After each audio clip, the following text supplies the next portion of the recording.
My name is Mike. I'm the XIT supervisor here at Piper's Alley. I'm here with Nate today. Say hello, Nate. What up? So we're going to go back to full body fundamentals. So here at Piper's, we have 6, 6, and 6 that we can do with the treadmills and the rowers. Every gym's going to be a little bit different, but the way we're going to start off is the most athletic is going to start off on the rowers, because at the end they're going to hit the treadmills when they're already dead.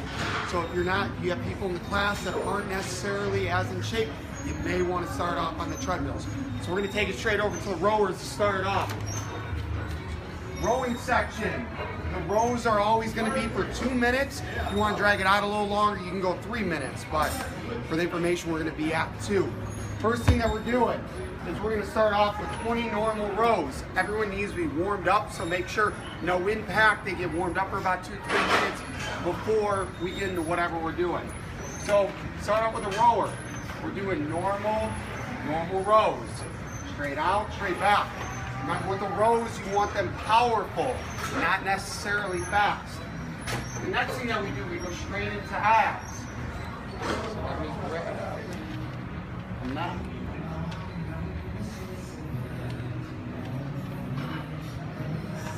Straight on down, we are going to do 20 slow and controlled bicycles.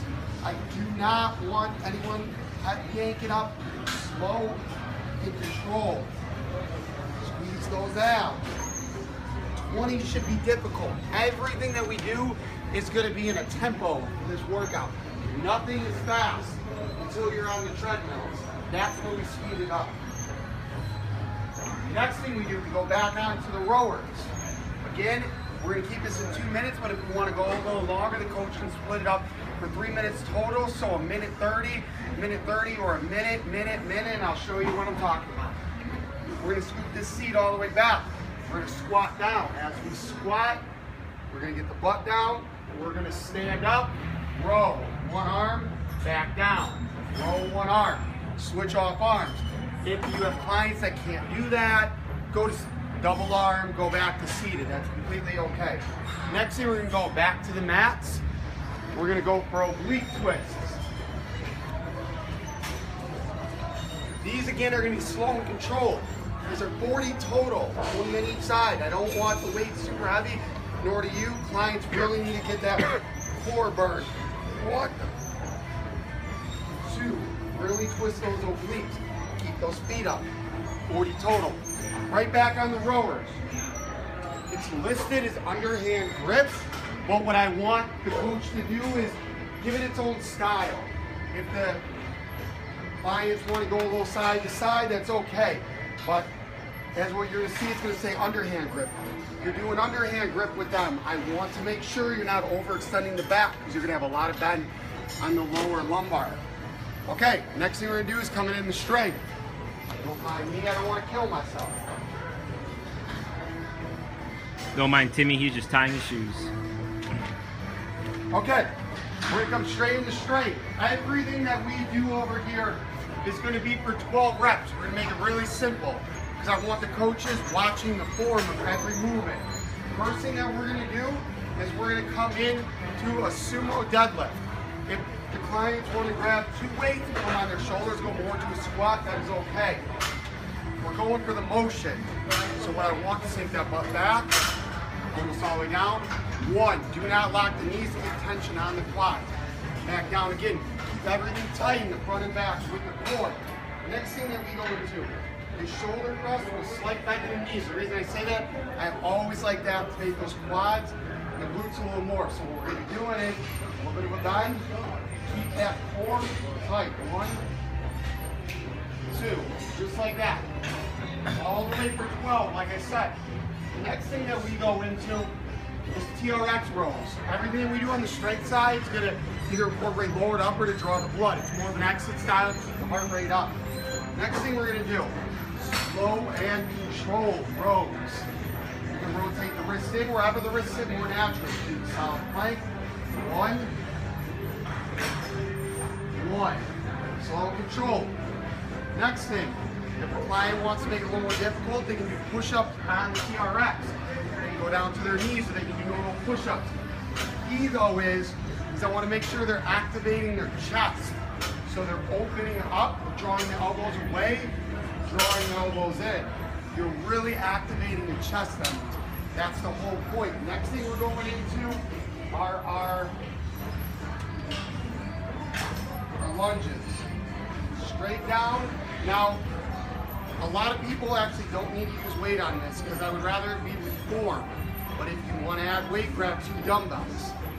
Straight down. 1, 2. They're going to stay stationary. Do not fully lock out that leg and keep them slow. Then you reverse for 12 on the other leg. Next thing that we do is a lot of people have issues putting weights above, so the overhead press can be substituted for this. With the first one, it's going to be 1, 1. That's 1 whole rep right there. 2, 2. You want to make it a little more difficult, have them have a 2-second hold at the top. Next thing we go into, bis and tris. You can reverse this depending on your TRX straps. You can run this workout backwards or whatever way. I just want, if you're going from legs, you go to shoulders. If you're doing bis, you go to tris. So you're drawing with what? So, biceps. Those elbows up, squeeze, in, release. Pony mouse this fall. Pony mouse this fall. All the way back out. There we go.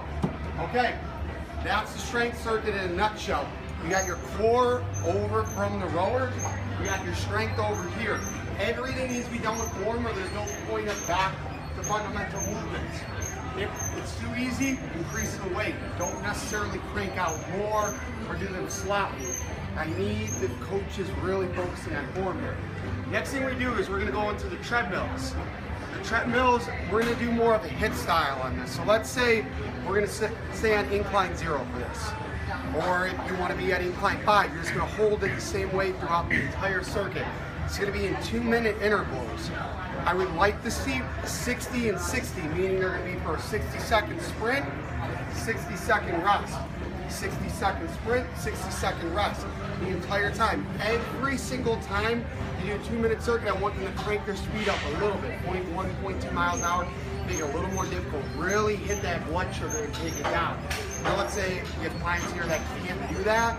They only can run for 30 seconds, that's okay. They rest for 1:30. But I want to keep everyone on those 2 minutes. And I really want people to push. Now, at the end, if you want to put your own little finisher and then increase the incline, that's okay. I just want the treadmills to be the true struggle point. You start off with the rowers, they're going to have hard times, so I want you to make sure they're not collapsing, the knees, they're still running properly. We don't want anyone to get hurt. Okay, thank you for listening. I know that everyone's going to love this and have fun with it, and take it easy, you guys.